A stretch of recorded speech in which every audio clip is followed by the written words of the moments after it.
100 years back, a book could serve as a ready companion for those who could read and write, especially as it could help to kill boredom, especially when you are seated all alone.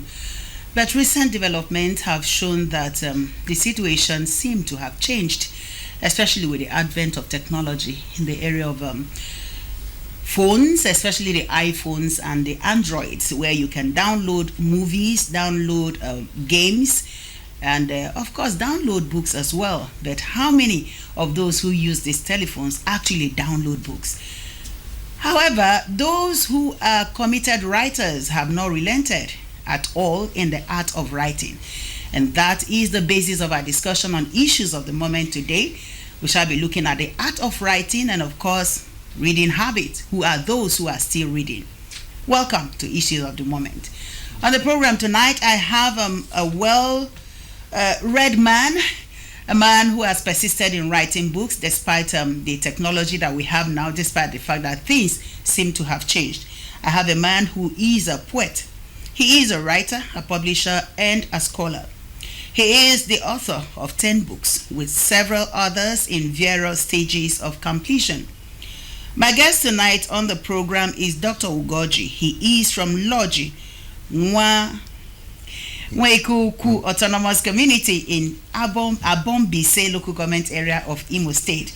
And it might interest you to note also that he is the first child of Eze S.N. Ugoji. Dr. Ugoji, Okechukwu Ugoji, is my guest on Issues of the Moment today. Sir, good evening, and thanks for joining us. Thank you very much. You're welcome. My name is Marian Vincent Oku, and I'm sure we're going to have a very nice time talking about books today, and also talking about the event that he has coming up in 2 or 3 days from now. We'll talk about all of that and more. Welcome to Issues of the Moment. Sir, once again, thanks for joining us. Thank you very much. Glad to be here. Yeah, a writer. Mm-hmm. Do people still read books? Oh, absolutely. People still read books. The sources where they're getting books from has changed somewhat with the technology you talked about.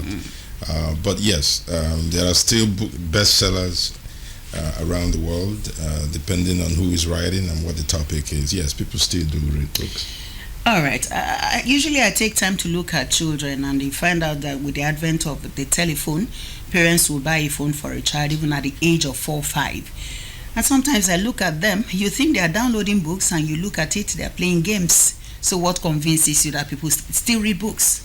Well, children, in terms of their behavior regarding what they get on the phone, can be influenced by their parents.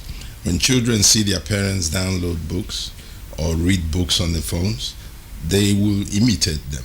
So there is a role for parents to play, even in the current technological state we have right now, where parents should take an interest in what their children are looking at on the phones and make suggestions to them if their interest does not automatically take them to books, but make some suggestions to them in terms of what to download and what to view, especially books.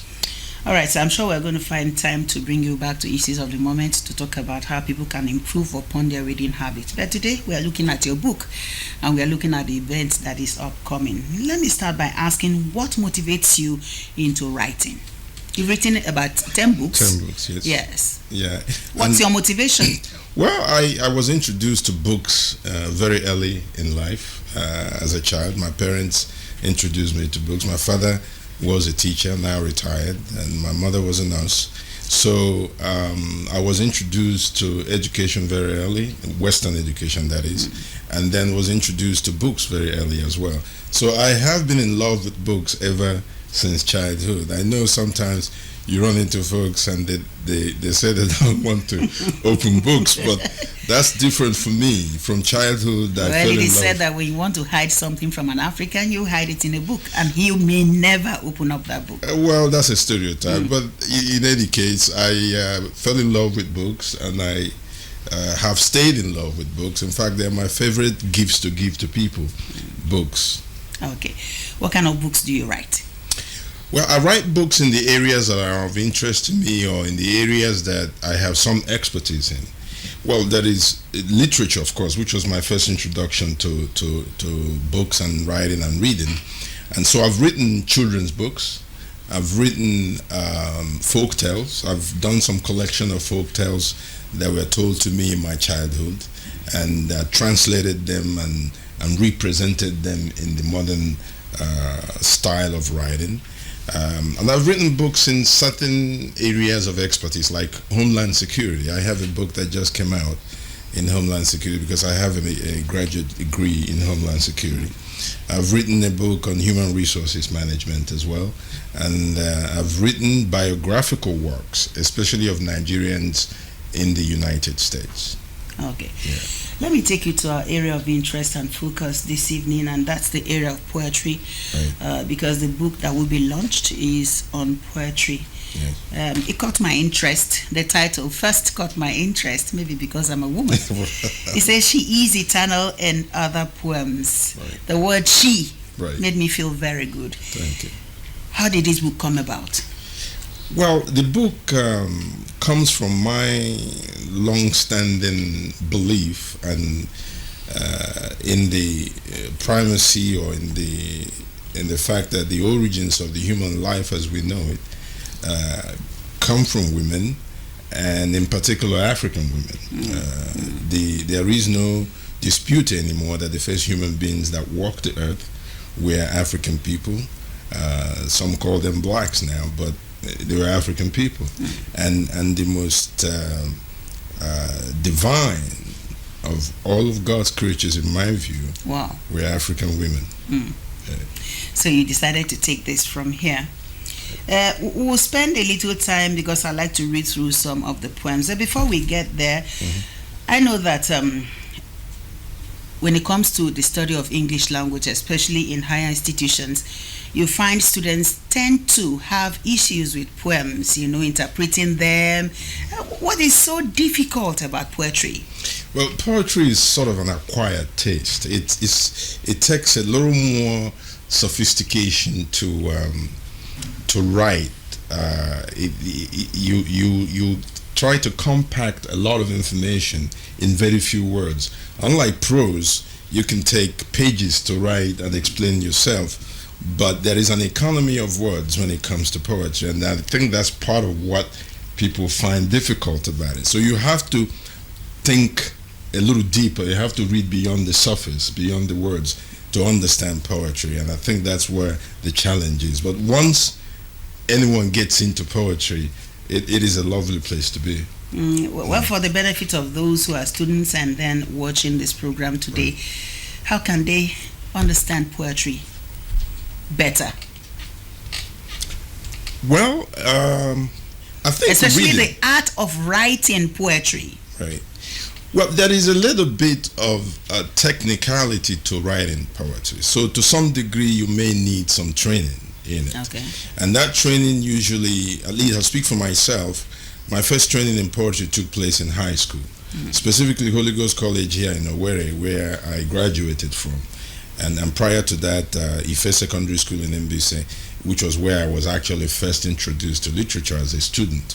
So there is some training that is involved in understanding what metaphor is, what simile is, what personification is, and how to use those in your writing of poetry. So there is some training needed. But beyond the training, continuous reading and sharing of poetry from all parts of the world. There are different styles in poetry from one part of the world to another. So the more exposed you are to different styles of writing poetry, and the more poems you read, chances are that your own writing skills will also improve as a result. All right. I've taken time to, I couldn't read through all the poems here, but I read a very good number of the poems, which I will also pick a few to read out in the course of this program because I wanted to interpret them. And that takes me to the question. Right. The issue of understanding poetry, interpretation, and wow, lots more. How do you get to do that? Well, that's the beauty of poetry. You might have 10 different people read a poem, and come out with different interpretations of what the author is trying to say. I have had people review my work and point out things that they said I was trying to say that were fascinating to me because I wasn't thinking of those at the time. But that's the beauty of poetry. You leave it to the reader to interpret, and people bring to interpretation their own experiences, their own exposures in life, and so how A may interpret a poem may be different from how B will do it because of the differences in their backgrounds. Okay. Right. You are a man who has traveled far and wide, and before I take that, let me also tell my viewer that for those who are just joining us, my guest is a writer, an author, a poet. Allow me to use that word. He is Dr. Ugoji Okechukwu Ugoji. We're talking about reading habit, we're talking about books, we're talking about poetry. So once again, thanks for being here. Now let's look at She Is Eternal. Right.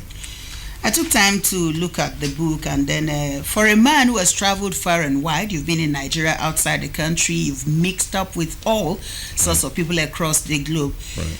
I couldn't understand how you were able to get some words in Igbo language and you were able to mix them up, with the English language. Right. Yeah. How are you able to get them mixed together and still make meaning? Right.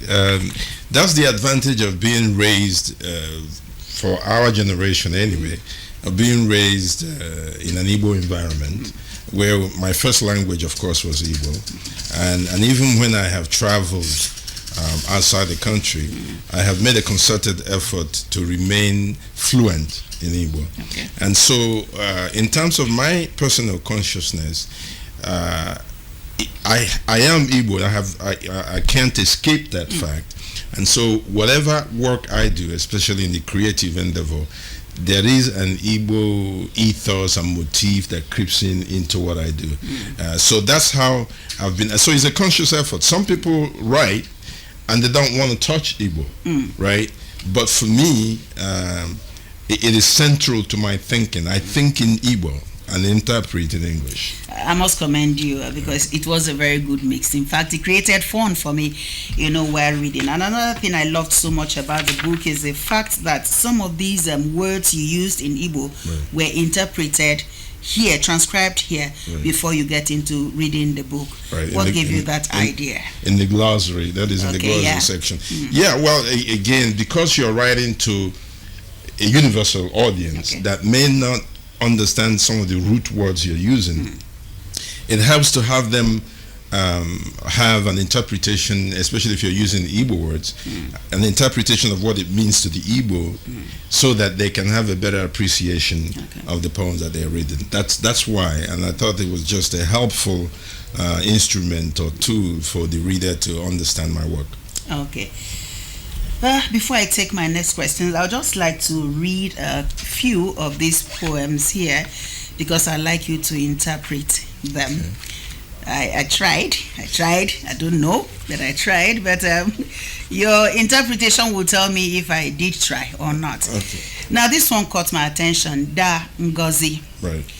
Da Ngozi, I'll read it out for the benefit of those who are watching. It says, "Your candle still burns, lighting the path of those who converge. Your healing hands remain strong, bearing testimony to many who were served. Your many children, biological and non-biological, stand aright on those pristine shoulders of yours. I bear witness to your grace and graciousness as you faced earth's enduring challenges. I strode each space at each phase of my yet infant life, proud of the womb from which I sprung. I've heard mates and non-mates in all spheres apostrophize me as the soldier's son. The strongest of men were raised by even stronger women. There has always been one such woman known to me, and I heard her first referred to as Da Ngozi." Yes. So where did that come from? Well, that's actually a tribute to my mother. Wow. Yeah, so Da Ngozi, Ngozi is her name. And that was a poem I wrote for her 80th birthday. Yeah, so it's a reflection of the kind of role she has played in my life and in the life of our of my siblings. I wrote one about my father too before my father watches this and says you're only talking about your mother. Achalugo's husband, is that for your father? No, the first one, Ojuku. Ojuku. Right. Okay, I'll get Ojuku here. Oh, good. Ojuku, let me just read that. Please listen very attentively. The voice of Oha is the voice of God. So said our forebears on the days of orientation. Circumstances often throw up leaders on the backs of winds of change, but the chosen must be prepared, and Nwabweze was long primed for the assignment. The battle was Ojukulian. Metaphorical guns of a dark gladiator were arrayed at a defenseless people. The urchins carried a coffin down the streets of Logi, but how does a risible fox get to intimidate a lion and his pride? Who invited the fair-haired maiden to come climb, who lied to her that Nkwoka had fallen. That which scares men in the sacred forest was placed there by mortals to begin with. And so, with young men raised by strong women, the people cut a different path for Iyala. Okay, the last one says here, the voice of Oha is the voice of God. So said this great new generation, and Ugoji became for them the first Ojiuku. Wow, interesting poem. Let's get an interpretation. What was your father like? Well, my father has been the most important male model for me, and has taught me and raised me to be a man, not just a man. He must have fought during the Civil War, if I'm not mistaken. He did. Because the greatness with which you speak glowingly about him here tells me that he must have fought in the war. Yeah, he did. He was involved in the international war between Biafra and Nigeria. Yes, but the poem speaks to the struggles in my community, where he sought to be Eze of the community, to be the traditional ruler. And I was essentially saying that the voice of the people eventually prevailed, and he became the Ojuku one of Lojinwekuku Autonomous Community. Okay, the mix of the Igbo here too, very exciting. But as I went through the books, I wondered, this poet who is writing this book, is he a Christian? Is he an idol worshipper? Is he what? And I got curious.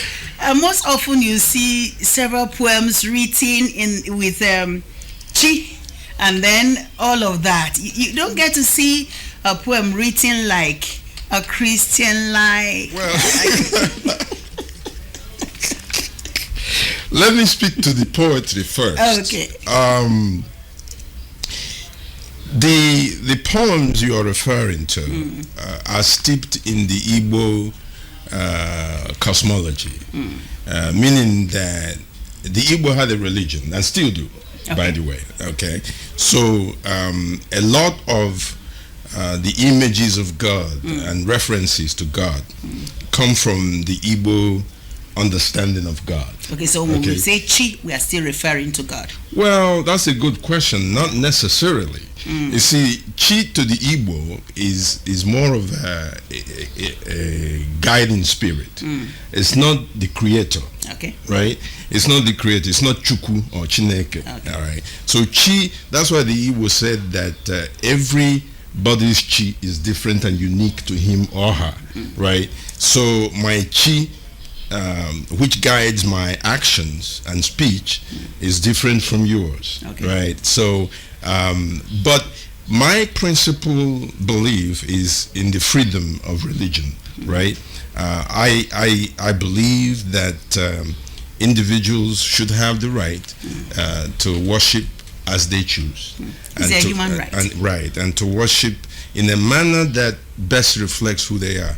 So in my belief system, or by the way, every religion has ancestral worship in it. Okay. Every religion, from Christianity to Islam to Igbo, and I just choose, in addition to whatever other ancestors that people pay tribute to, I also choose to pay tribute to my ancestors, my Igbo ancestors. Okay. Yes. The time is fast running, but let's look at the book. Is segmented. We have one segment of it that is dedicated to lovers or to love itself. Right. Why did you have to do that? Well, love is has been since time a primary motivator for human action. Of course, love springs life because it is through love that procreation gets to be. So it's a very powerful motivation in human interaction. So I have a collection of works that are dedicated to the concept of love. Again, generally speaking, from an Igbo-centered perspective of interpretation of love. And of course, given my perspective, many of those poems of love are dedicated to women, of course. Okay. Yeah. Yes. Okay, I've just been given a signal. Now we have less than 5 minutes to go on the program. But before we get to talk about where the book launch will be taking place, because I'm sure that interests are already risen. People want to know where they can get this book. They want to know when it will be launched. But right. Before we get there, are you satisfied with where poetry is in Nigeria? Oh, I come from a tradition of poets who have excited the world, from Wole Soyinka to Okigbo and so many others. So yes, and there are some young upcoming poets also in the Association of Nigerian Authors. There are quite a few poets who have gotten published and are looking to get published. So yes, there could be more, or they could get more exposure. But I'm glad about the state of poetry in Nigeria. Okay, yeah. You are a writer. So what input are you making into, ensuring that poetry does not die? Well, one way to help that is that I publish. Okay. So I have a publishing company called Songhai Books, and we publish works by African people.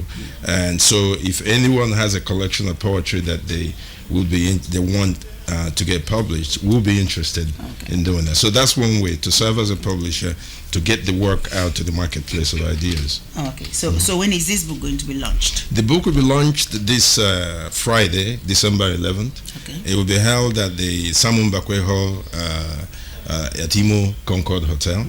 I have the honor of having the Chief of Staff to the President of Nigeria, Professor Ibrahim Gambari, coming as the chair of the occasion. I have so many other colleagues and friends and associates over the years. Oseleka Obaze, the former secretary of the government of Anambra State, some of my friends from the U.S. who have known me over the years and followed my work, and then Abike Erewa, who is the chairwoman or chairman and CEO of the Nigerians in the Diaspora Commission.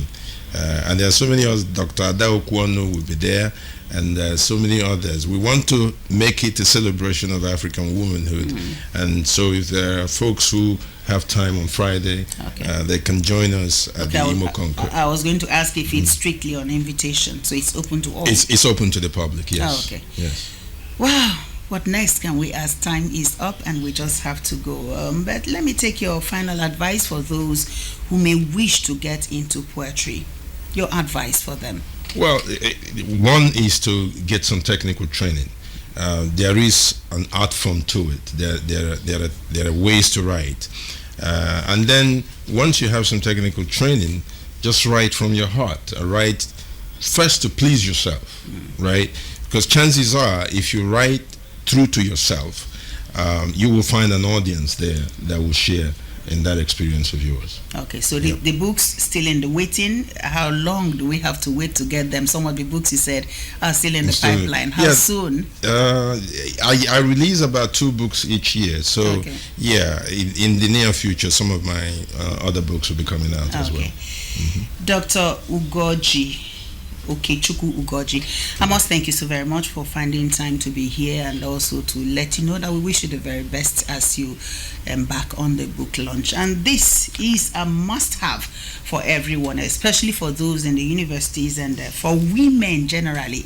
You should please go for this. I have mine already. He gave me a complimentary copy, and I tell you, I will digest everything that is written in it. And that is book I tell you, I'm proud to be a woman. Thank you so very much for joining us. It's been the issues of the moment. We thank all of our viewers today for joining us. Don't forget, next week, Wednesday, 6 p.m. is our date. Don't forget to join us then. We thank you so very, very much indeed. From me, good night.